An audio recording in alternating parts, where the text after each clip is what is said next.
So in a significant development that could have far-reaching implications for military intelligence and technological warfare, Ukrainian forces have reportedly obtained the wreckage of one of Russia's most advanced stealth drones, the S-70 Okhotnik, also known as the Hunter B. Now this event is not only a potential intelligence windfall for Ukraine, but also its Western allies who are keen to understand the advancements in Russian unmanned aerial vehicle technology.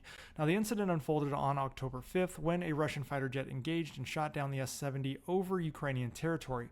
A series of videos circulated on social media platforms depicting this dramatic encounter where a Russian Su-57 felon is seen pursuing the drone north of Donetsk. The fighter jet then fires a short-range air-to-air missile, striking the drone. Subsequent footage captures the drone spiraling out of control, plummeting towards the ground, and upon impact, Ukrainian forces swiftly moved in to secure the crash site and recover the wreckage. Now, the circumstances that led to the Russian fighter jet shooting down its own drone remain unclear. One possibility is that operators lost control of the S-70 during a test flight over Russian territory, and it inadvertently crossed into Ukrainian airspace. In such a scenario, the decision to destroy the drone could have been made to prevent it from being captured by Ukrainian forces. Another theory is that the drone was intentionally conducting an operational test to evaluate its performance against Ukrainian air defenses in a real-world scenario, but this kind of test would assess the drone's capabilities. However, using such a valuable asset like the S-70 carries significant risks, especially if the drone were lost or captured, which is what actually happened. Now, despite the destruction caused by the missile strike and the crash, several critical components of the drone remained relatively intact. Notably, the outer wing section of the S-70 was largely preserved.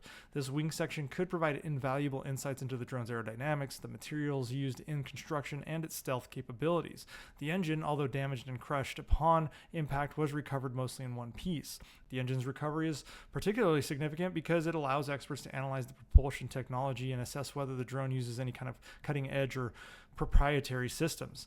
Among the debris, Ukrainian forces also discovered portions of a Russian glide bomb, and this finding suggests that the S-70 was potentially armed during its flight, indicating that it might have been conducting either a live-fire exercise or was operationally deployed for an attack mission against the Ukrainians. Now, the presence of the glide bomb components add another layer of complexity to the incident, raising questions about the drone's intended missions and the operational status at the time it was shot down. The drone carries a wingspan of approximately 65 feet, so it's not entirely small, but that is because it is designed for a variety of missions, including surveillance, reconnaissance, and now potentially strike operations. Development of the S-70 has been ongoing in Russia for the past 12 to 14 years, with the first test flight taking place in 2019. Now, a former Pentagon official, after reviewing the imagery of the wreckage, commented that the potential intelligence value of the recovered materials could provide tremendous insight into the current state of Russian drone technology and stealth capabilities. Since the S-70 is believed to not have entered full-scale production, any physical evidence of its design and technology is exceptionally valuable in telling us if it is actually a solid piece of equipment or yet another stealth-looking but entirely visible aircraft. Now, the official did point out that the drone does not obviously show any advanced low observed technology upon initial examination. This observation suggests that while the drone may possess some stealth features, they might not be as sophisticated as those employed by Western stealth aircraft, such as the F-22, F-35, B-21 Raider. Now, a former U.S. Air Force official noted that the S-70 didn't seem to be escorting the Su-57, and there's little evidence to suggest that they were conducting a coordinated mission at the time of the shootdown.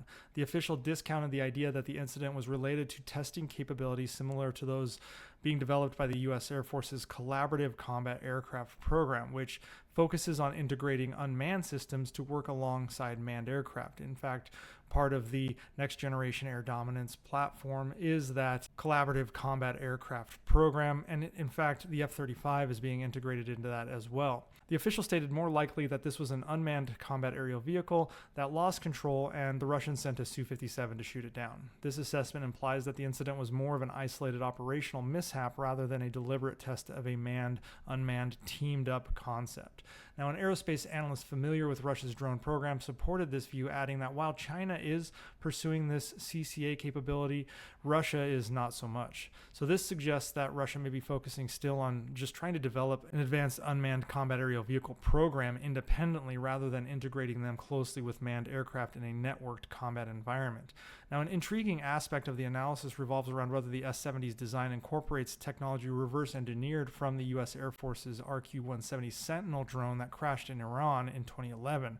Iran claimed that they captured the RQ-170 intact and has since been suspected of attempting to replicate or adapt its technology. Given that Russia and Iran have collaborated on drone projects before, and Iran has been supplying Russia with drones for reconnaissance and attacks since the beginning of the war in Ukraine, it's plausible that any advancements made by Iran could have been shared with Russia. Now, when you examine the S-70's technology, you might be able to confirm whether such reverse-engineered technology has been incorporated into Russia's drone designs, and if so, this could have significant implications for understanding the proliferation of advanced drone technology among U.S. adversaries and the potential need for countermeasures. Now, the involvement of the Su-57 felon in shooting down the S-70 adds another layer of complexity to the incident. The Su-57 is Russia's most advanced fifth-generation fighter jet. It's designed to compete in theory with the F-22 Raptor and the F-35 Lightning II. Now, according to various reports, Russia has a limited number of Su-57s in service. They have around 30 total units, with approximately a dozen configured for testing, and the remainder are operational. Additionally, questions have arisen as how effective the stealth on this drone is if it can be shot down by Russian air-to-air missiles. Does it demonstrate Russia's ability to strike stealth objects, or is that drone actually not stealthy? And I'm kind of leaning towards the latter there. Now, deploying such a valuable and scarce asset as the Su-57 over contested airspace where it could be exposed to Ukrainian air defenses is a strategic risk. That Pentagon official I talked about said they must have had a good reason, suggesting that the Russian military deemed the recovery or destruction of the S-70 to be of higher priority than the potential loss of a Su-57. For Russia, the loss of an S-70, whether accidental or intentional, raises questions about the operational security and the effectiveness of their unmanned aerial systems.